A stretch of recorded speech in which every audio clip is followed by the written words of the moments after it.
sua Bíblia comigo, eu quero primeira carta aos Coríntios.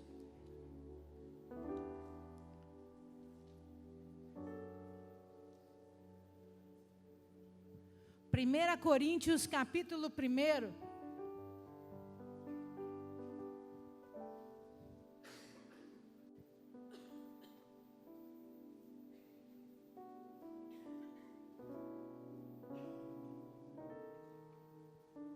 Primeira Coríntios, capítulo 1, eu vou ler a partir do verso 18.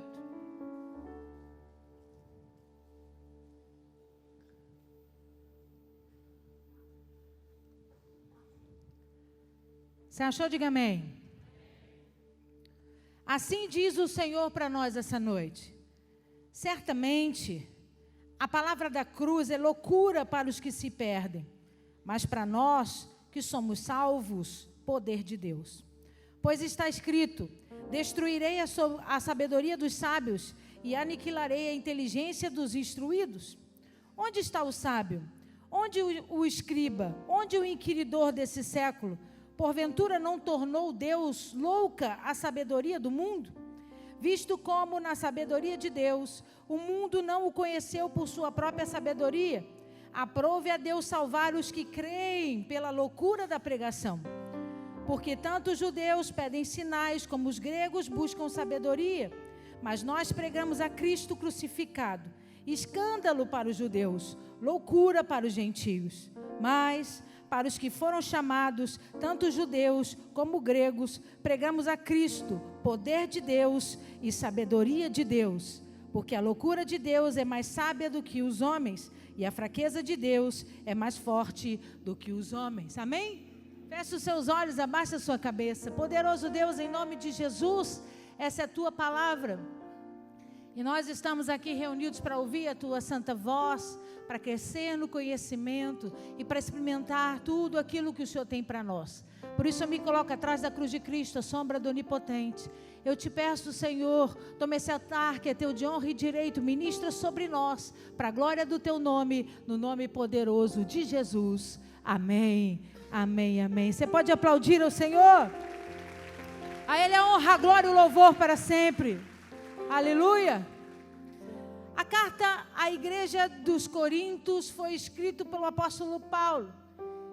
E a tentativa era de trazer instrução à igreja. A igreja que estava se formando, mas tinha uma fundação extremamente perigosa. Pergunta para mim, por quê, pastora? Porque era fundada na cidade de Corinto.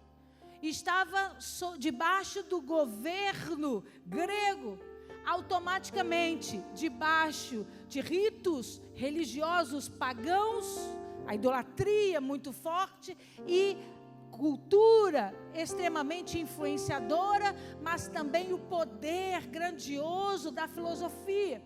Os grandes pensadores, homens extremamente cultos, onde se inspiravam em pensamentos, em explicar, em definir as coisas, esses vinham desses lugares baseados nessa filosofia. Só para você saber, a palavra filosofia significa amor à sabedoria. Então, o povo da cidade de Corinto tinha isso como base.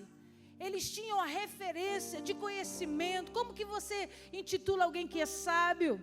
Para eles, alguém que detinha conhecimento sobre a cultura, alguém que sabia explicar, todo aquele ritual grego, daquela quantidade enorme de deuses pagãos, mas também as suas filosofias, as teorias de vida e de história. Então Paulo, quando chega para a igreja de Corinto, ele começa a dizer para ela assim: eu sei que vocês nasceram enraizados debaixo dessa cultura, enraizados debaixo desse pensamento de filosofia e inteligência humana. O problema é que, para vocês conhecerem esse Deus que eu tenho para mostrar, vocês vão ter que sair desse caminho. Vocês vão ter que abrir mão desse caminho, porque debaixo desse caminho é impossível entender o que eu tenho para pregar. E qual que era a pregação do Paulo? Qual que era a pregação do Paulo? Está escrito aí, no título acima do versículo 18. O que está escrito na sua Bíblia? A mensagem da cruz. Amigo, não tem como explicar a mensagem da cruz baseada em sabedoria humana. É impossível explicar a mensagem da cruz baseada em filosofia, debaixo de um amor à sabedoria. Por quê? Porque todas as obras que Cristo veio fazer sobre a terra não tem parte com a construção dessa terra. Observa a riqueza do linguajar do Paulo para essa igreja.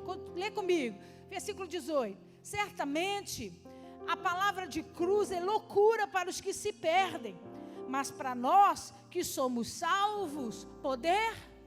Então ele diz assim: para aqueles que já experimentaram desse poder, que não se explica debaixo de sabedoria humana, nós só reconhecemos, trazendo uma definição, toda obra que Deus está fazendo na minha vida e na sua vida é o quê?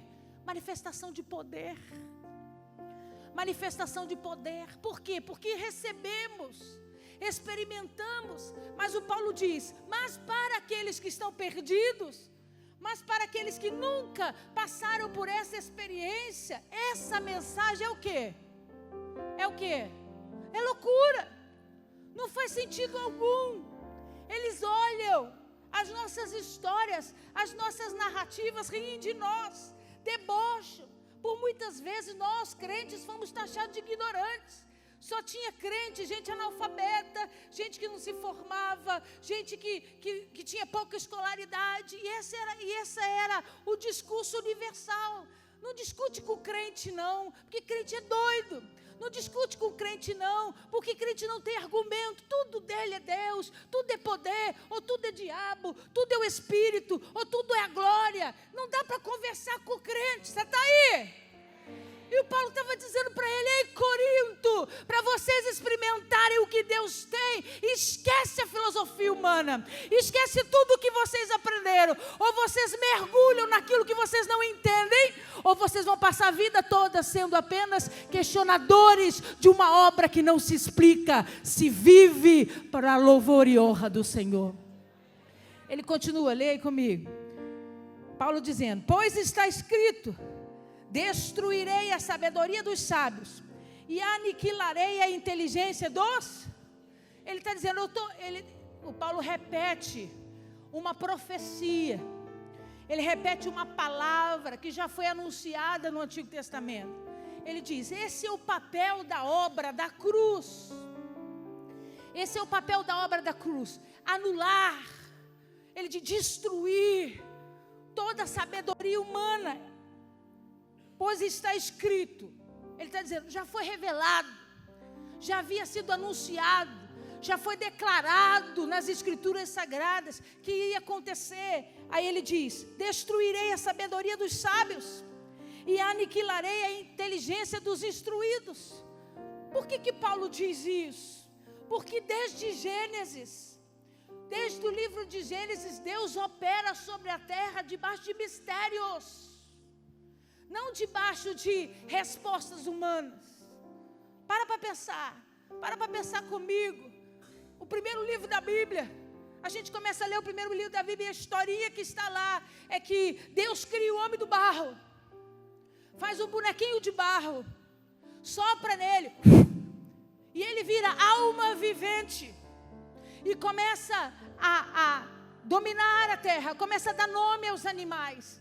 Deus então faz ele cair num sono profundo, tira a lateral dele, tira a parte lateral dele e cria dele a Chava, a Eva, cria ela. E aí eles passam a ser homem e mulher e passam a dominar aquele jardim lindo e maravilhoso, até que de repente o que acontece? A serpente, de repente a serpente começa a dialogar com a Eva.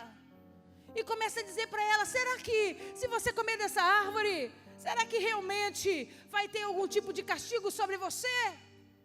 Ô amigo, deixa eu te contar uma coisa na autoridade do nome de Jesus. Só os loucos acreditam nessa história. Só os loucos entendem e creem que foi dessa forma. Por quê? Porque os sábios, os instruídos dizem: é impossível dar vida diante de uma matéria como barro. É impossível criar células neurônios, veias, sangue, pulmão. Tinha um barro. Você já tentou fazer isso alguma vez? É impossível. A história que vem decorrendo de Gênesis até o final para nós é loucura acima de loucura. Deus chega para um homem e diz para ele: eu estou muito triste com a terra, eu vou sentenciar a terra com um grande dilúvio. Começa a construir uma barca, uma arca grande, e põe sobre ela a tua casa, a tua família e todos os animais da terra. E ele começa igual um maluco cortar madeira, e corta madeira, e lixa madeira. Passou anos da vida dele fazendo aquele barco. As pessoas entravam e saíam, olhavam para Noé e diziam: esse homem ele é louco. Por que barco é esse? Não chove aqui. Para que ele está construindo esse barco? Quem foi que disse para ele que esse barco tem que ter essas medidas? Ele sempre foi um agricultor, ele nunca teve experiência de arquitetura, ele nunca teve experiência de criar nada. Agora ele está construindo um barco enorme. Deus começa a falar em todo o texto que você for ler nas Escrituras Sagradas, revelando a loucura que é servir a Deus. A loucura que é servir e obedecer a voz de alguém que quer construir algo poderoso na minha vida e na sua vida. Olha para esse irmão que está ao seu lado, diga para ele: em nome de Jesus, você vai sair daqui essa noite louco, diga louco, pela palavra do Evangelho de Jesus. Observa.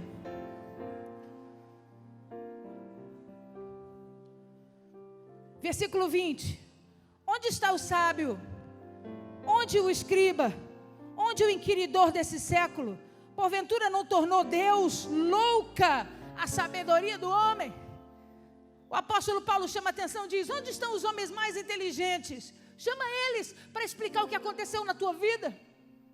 Chama eles para explicar que no momento que você sai das águas, no batismo das águas, seus pecados são apagados. Chama eles para explicar que no momento quando você abre a sua boca e confessa o seu pecado, Deus rasga o decreto de acusação sobre a tua vida, derrama o sangue e te perdoa. Chama eles. Paulo estava dizendo: onde estão os sábios? Onde estão esses homens, os escribas, os letrados? Eles não conseguem explicar, porque a palavra e a mensagem da cruz é loucura para os homens.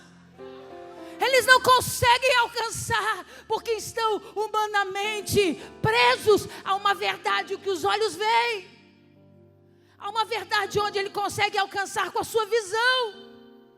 E o Paulo estava dizendo para a igreja de Corinto: Deus tem muita coisa para fazer, mas Deus precisa que vocês comecem a enlouquecer por Ele. Deus precisa que vocês comecem a enlouquecer pela verdade da palavra e pela verdade da mensagem da cruz. Paulo estava ensinando aquela igreja a entender que essa loucura é apenas a tradução de uma experiência poderosa com a fé. Eu anotei para você a palavra loucura no dicionário. Significa distúrbio, alteração mental, caracterizada pelo afastamento prolongado do indivíduo de seus métodos habituais de pensar, sentir e agir. Vou repetir. Distúrbio, alteração mental, caracterizada pelo afastamento prolongado do indivíduo de seus métodos habituais de pensar, sentir e agir. Essa é a descrição de loucura. Quando que alguém dá um diagnóstico de loucura, ela observa que a pessoa começa a deixar de fazer as suas coisas habituais. A forma como pensava antes, a forma como agia antes, a forma como manifestava o que sentia. Essas alterações começam a caracterizar um desvio, e que depois o médico, com o tempo, vai dar o diagnóstico de loucura. Então observa que quando Paulo traz essa palavra para dentro dessa narrativa com os coríntios, ele estava dizendo o seguinte: quem sabe não é isso que Deus quer que você faça? Quem sabe que não é isso que Deus está dizendo? Para de fazer coisas habituais, repetitivas, na tua forma de agir, na tua forma de falar, na tua forma de sentir, na tua forma de pensar. Experimenta o que Deus tem para te dar. Você já tentou de tudo, irmão. Você já foi para tudo que é lado, você já seguiu tudo que é caminho, e você vive em busca de alguma coisa que responda os teus questionamentos. Aí é a chave. Deus não responde questionamentos. Deus põe você para operar milagres através da fé. Deus faz você experimentar o que Ele tem para você, não porque você merece, não porque você entende, mas porque você crê. Porque a loucura do Evangelho é a nossa fé, é a manifestação da nossa fé. Então Paulo diz para eles: quem sabe não é isso que Cristo quer? Quem sabe que se Cristo não está olhando para nós e está dizendo: vocês estão vivendo a mesma coisa, estão respondendo os mesmos questionamentos da mesma forma, estão querendo entender coisas, quando eu não te chamei para entender, eu te chamei para crer. A fé, Hebreus capítulo 11, a fé é o firme fundamento das coisas que não, mas das coisas que se esperam. Nunca será por vista, nunca será por entendimento, mas é baseado no poder da palavra, é baseado naquilo que você crê, é baseado naquilo que Deus disse que faria.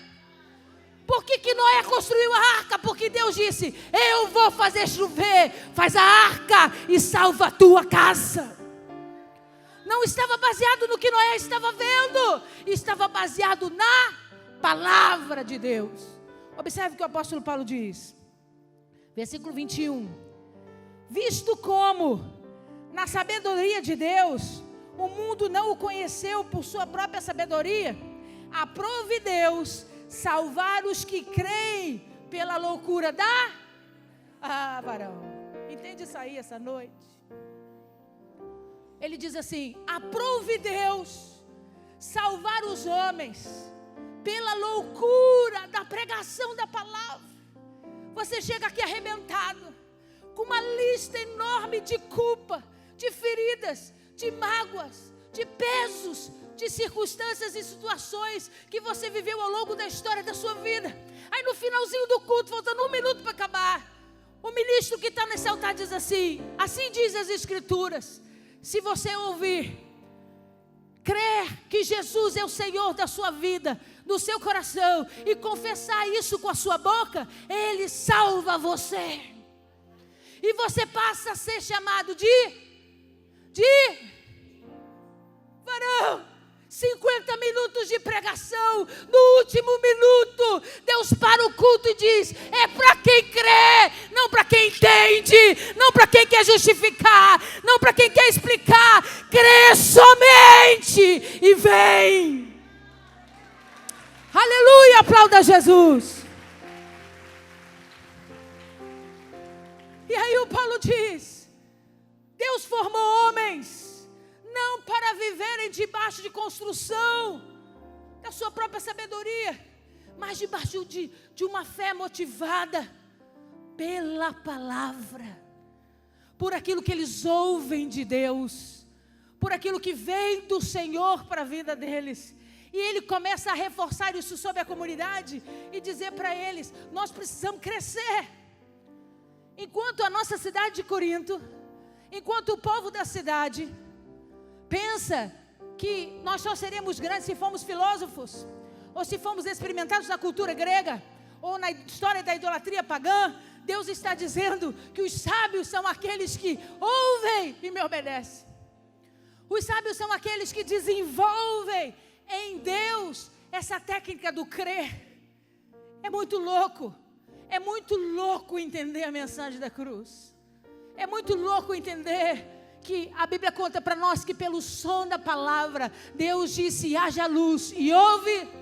É loucura. Ele diz: Ele fez as coisas que não estavam visíveis aparecer, do que já existia, não do que não era, não do que não havia sido manifestado sobre a terra. A terra não via, mas não era por isso que não existia. Deus trouxe à existência tudo aquilo que já estava feito nele, mas o homem não vê. É por isso que Apocalipse diz assim: eis que põe uma porta aberta diante de ti. Cadê a porta? Cadê a porta? Não é porque você não vê que ela não está lá. Não é porque os seus olhos não veem que ela não foi aberta. Crê tu na palavra. Se Deus disse que ela foi aberta, ela está aberta diante de vós. Seja louco diante do mundo, mas tome posse daquilo que Deus tem para você. Observa o que diz as Escrituras, verso 22. Porque tanto os judeus pedem sinais, como os gregos buscam sabedoria. Mas nós pregamos o Cristo crucificado, escândalo para os judeus, loucura para os... Entendendo um pouquinho hoje da cultura de Israel, eu por muitas vezes me coloco no lugar dos meus irmãos judeus. Pela cultura, o Messias é alguém que vem de uma linhagem extremamente pura. Alguém que vem para restabelecer paz e governo sobre toda aquela cidade e região. Eles esperam por esse Messias uma vida inteira, uma vida de várias gerações. Então, o que foi ensinado para eles é que o Messias era alguém perfeito, sem erros, sem falhas. Alguém que viria para governar com tamanha sabedoria e com autoridade. Mas a história de Jesus começa anunciando no Evangelho, para nós, nos Evangelhos, que Jesus foi gerado da barriga de uma virgem, gerada pelo poder do Espírito. Irmão, como é que o judeu acredita nisso? Como é que o judeu acredita que uma mulher engravida no Espírito, se ele entende perfeitamente que o homem é carne e o Espírito não tem participação com o sexo? Como que fecunda uma mulher? A nossa história de fé começa assim. A nossa história de fé começa a dizer: de uma virgem nascerá o Messias. Isso é o quê? Loucura! Não tem outra explicação. Quem em sua consciência recebe isso de uma forma boa, com entendimento, a maioria das pessoas fecha o seu coração e diz: desculpa, mas não dá para acreditar nessa história. Qual que é a segunda grande característica que é difícil para os judeus entenderem? A genealogia de Jesus. A genealogia do Messias para eles tinha que ser uma genealogia perfeita, sem falhas. E o que tem na genealogia de Jesus? O que tem na genealogia de Jesus? Uma prostituta. Raabe está na genealogia de Jesus. Quando os judeus olham e dizem: ok, tem homens aqui de fé, tem homens importantes, mas amigo, tem uma prostituta lá. Não dá para receber esse homem como Messias. É a mesma coisa quando você tem um cachorrinho, você tem um cachorrinho de raça, e aí ele cruza com um vira-lata, vagabundo. O que acontece? Não vale nada os seus filhotes.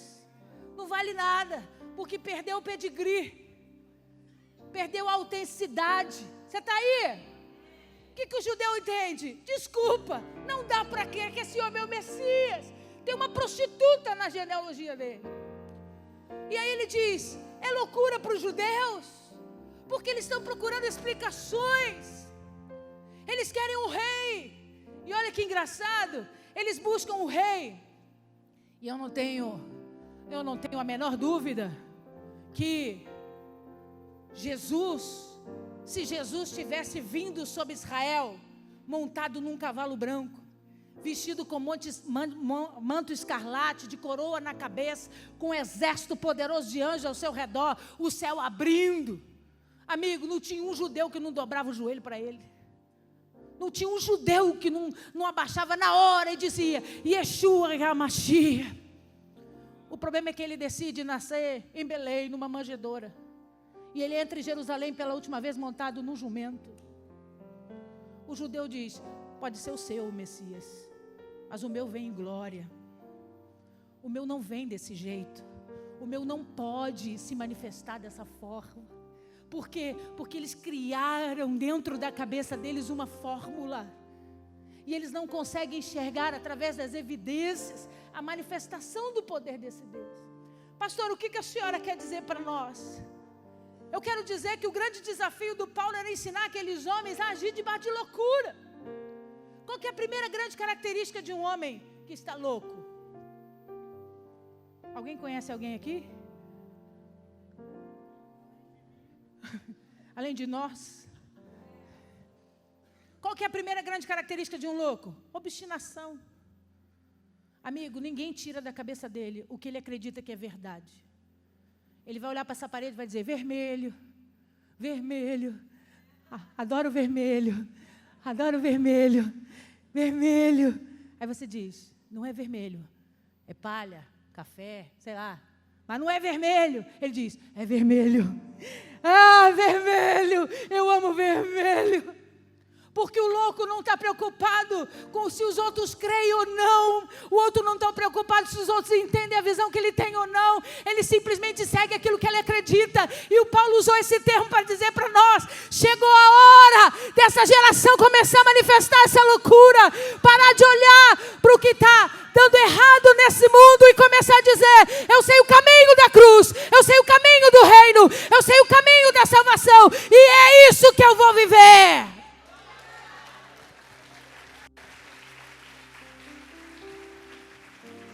Loucura! Eu já estou orando. Olha você. Já estou orando pelo meu casamento. Já estou orando pela minha formatura. Pela compra do meu primeiro imóvel. Aí as pessoas olham para você e dizem assim: meu Deus, não tem dinheiro nem para trocar o sapato. A fé é a certeza das coisas que não se veem. Se você for basear a sua vida em fatos, Paulo vai começar a chamar de você, como ele começou a chamar a igreja de Corinto. Você vai ficar baseado a sua vida toda debaixo da sua sabedoria humana, enquanto o manifestar do reino é todo trabalhado debaixo da fé. É todo trabalhado debaixo do crer. E aí o Paulo começa, eu gosto muito desse texto, que é um texto muito rico, literalmente falando, né, com palavras muito, muito especiais, muito inteligentes. Mas o Paulo quis dizer para eles: vocês podem julgar a minha fé, mas eu não sou um homem qualquer. Paulo tinha cidadania romana. Paulo é um homem que foi criado numa família com muito dinheiro, tinha muito conhecimento. Mas o Paulo estava dizendo para ele: não julga a minha sabedoria humana, não.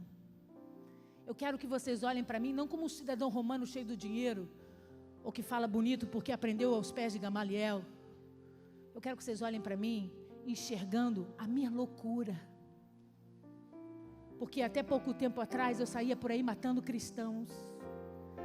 Até pouco tempo atrás existia dentro de mim um ódio tão grande que eu não podia saber onde eles estavam reunidos, que eu ia até lá para exterminá-los. Mas eu tive um encontro com ele na estrada. Ele falou comigo e ele diz: Saulo, Saulo, por que me persegues? E naquele dia eu entendi que toda a minha sabedoria humana estava me levando à morte e não para o caminho de salvação. Foi quando eu decidi voltar. E hoje eu não importo mais com o que as pessoas falam de mim. Eles me apontam e dizem assim: esse é o Paulo, perseguidor de cristãos.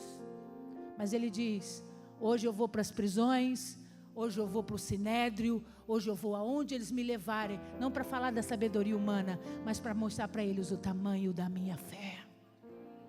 O apóstolo Paulo tinha dentro do coração dele um só desejo: ensinar aquela igreja a romper em fé, a romper no projeto de visão, que não é baseado no que você vê, mas no que você ouve pelo poder da palavra.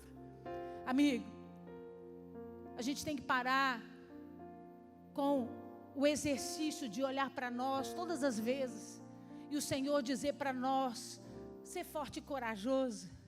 Eu quero cumprir em você uma história. Eu quero cumprir em você. Eu quero dar a você uma vida diferenciada. Aí o que você faz? O que você diz para Deus? Eu não sou digno. Eu não sou merecedor. Porque eu sou uma pessoa ruim, eu sou uma pessoa difícil. Eu sou isso, eu sou aquilo. E Deus olha para nós e diz: para! Porque não é assim que funciona a mentalidade do reino. A mentalidade do reino é a certeza de que no Cristo, nessa obra da cruz, toda a vida é regenerada. Uma vez que o sangue derramou sobre a tua vida, acabou, varão. Esse decreto foi rasgado. Ele diz: eu lancei no mar do esquecimento, já não me lembro mais. Resgata não. Não vai lá resgatar não. Porque uma vida sem julgamento, sem cobrança, sem sentimento de culpa por conta de pecado, é uma vida liberta pela fé. Porque se qualquer coisa que você faz de errado aqui na terra, e você for sentenciado, você vai ser julgado, você vai ser condenado, você pode ficar preso. Mas o céu não é assim. Vira para esse irmão que está ao seu lado e pergunta para ele: que caminho você prefere seguir? O caminho da tua razão ou o caminho da loucura, do evangelho? Olha o que diz o versículo 24. Mas para os que foram chamados, tanto judeus como gregos, pregamos a Cristo, poder de Deus e sabedoria de... Então ele diz assim: o caminho que nós temos hoje é revelar esse Cristo, que é poderoso para fazer infinitamente mais do que pedimos ou pensamos. Um Deus que age debaixo de amor, de graça, de misericórdia. Um Deus que opera tudo em todos. Um Deus que não escolhe homens aperfeiçoados, é isso que ele vai dizer um pouco mais na frente, mas que escolhe homens que foram condenados como loucos para esse mundo. Deus olha para o Pedro, um pescador sanguíneo, e ele diz para o Pedro: eu vou te fazer pescador de almas. E o mesmo Pedro, né, Jorge? O mesmo Pedro, que por muitas vezes foi enaltecido por Cristo, pelo seu posicionamento, suas escolhas. Num determinado momento Jesus diz para ele: aparta de mim, Satanás.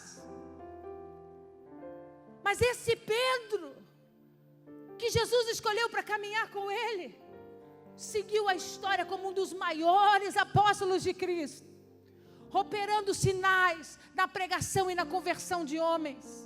Pastor, o que a senhora quer dizer? Eu quero que você ponha um ponto final hoje na tua história de questionamentos. Não é como vai ser, não é quando vai ser, não é, meu Deus, como Deus vai fazer. O teu posicionamento tem que ser: Ele vai fazer. Ele já disse que Ele vai fazer. E o crer é a certeza, a fé é a certeza das coisas que você não vê, mas que você sabe que Ele pode operar em você.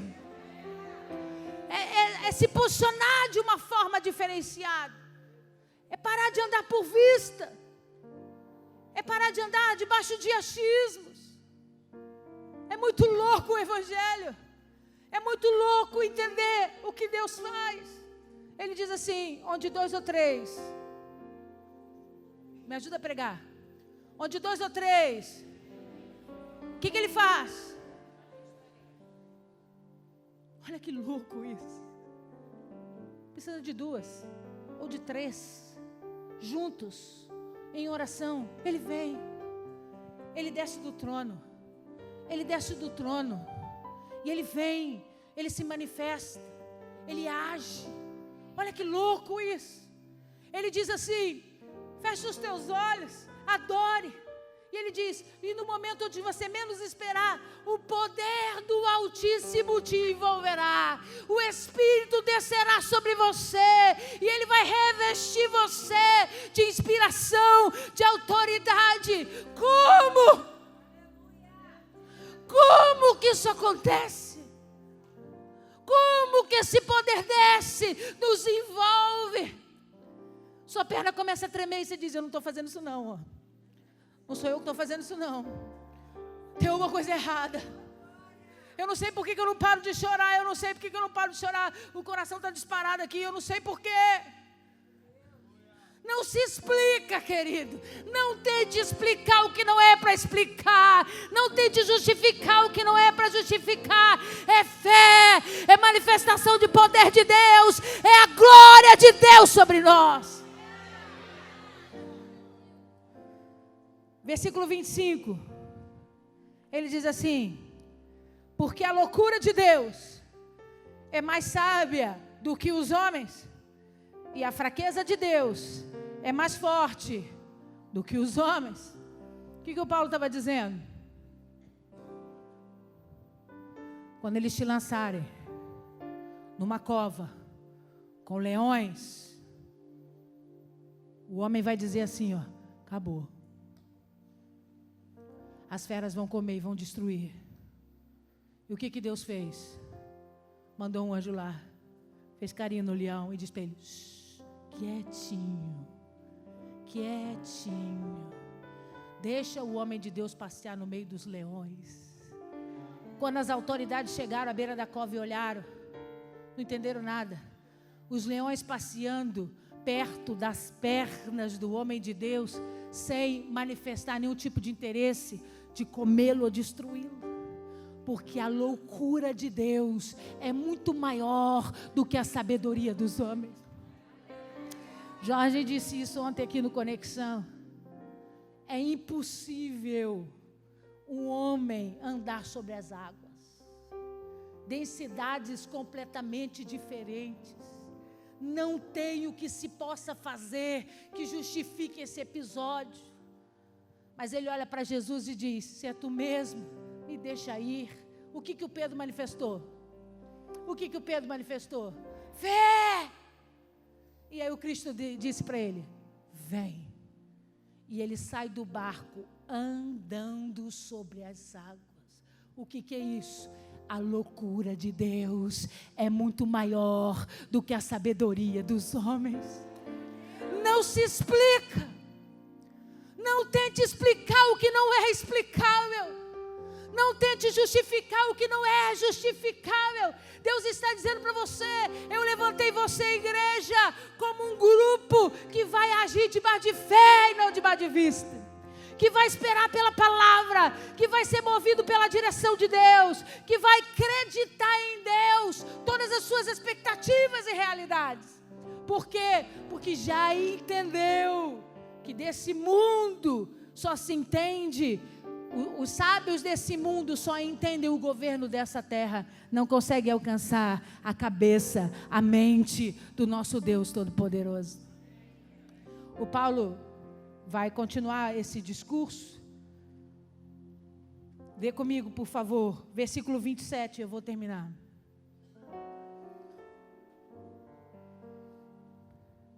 Pelo contrário, Deus escolheu as coisas loucas do mundo para envergonhar os sábios, e escolheu as coisas fracas do mundo para envergonhar as fortes. Pastor, o que Deus está dizendo? Enquanto o mundo está esperando super-heróis para salvar a terra, Deus está olhando para mim e para você e está dizendo: onde tem um vaso que eu possa encher? Onde tem alguém que eu possa ministrar e ser um agente meu, um embaixador meu pelos 4 cantos dessa terra? Onde estão aqueles que vão se permitir viver experiências poderosas no meu nome? O que Paulo estava dizendo é: o mundo tem esperado grandes respostas de homens grandes, quando na verdade Deus atribuiu essas responsabilidades a mim e a você. Quando Ele nos coloca sempre dentro de uma célula familiar, Deus levanta um primeiro para ser salvo. Deus olha e chama um para ser salvo, para que esse possa ser o embaixador dele naquele lugar. Ele chama aquela pessoa para que ela entre lá e pregue o evangelho, e todas aquelas outras que estão ali recebam dessa palavra. Então, E aí o mundo olha para mim e para você e diz: mas quem é o fulano? E certamente por muitas vezes, cadê o Lucas?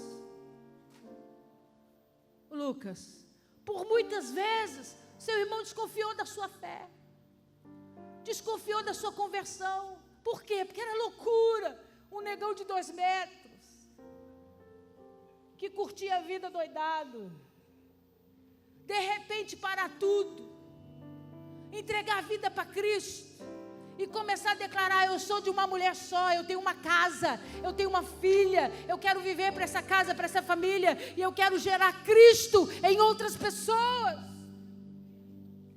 As pessoas que estão em volta olham para nós e dizem: como que pode? Porque querem respostas. Mas Deus não age debaixo de respostas, Deus age debaixo de um coração que tem fé. Se eu me posicionar,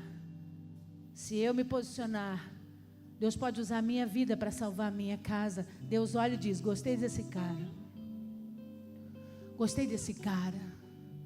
Porque, ao contrário da maioria, ele está crendo, não está gerando expectativas do que o mundo diz para eles.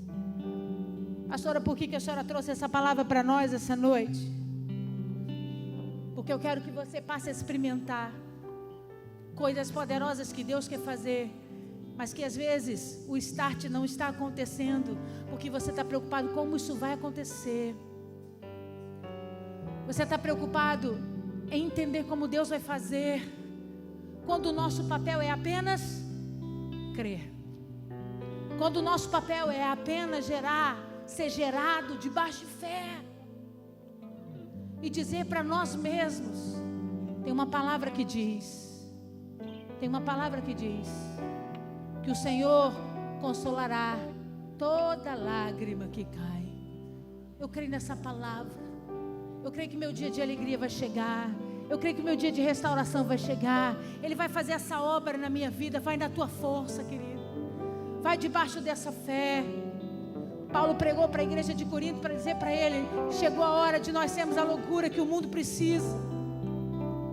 É você poder entrar num bar, sentar na mesa de um bar, onde todo mundo bebe, onde todo mundo fuma, onde está todo mundo rindo e falando palavrão.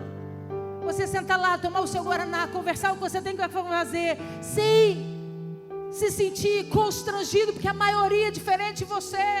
Porque eu sou louco, e por eu ser louco, eu não estou preocupado com o que a maioria está pensando de mim. O meu comportamento é olhar para aquilo que eu creio.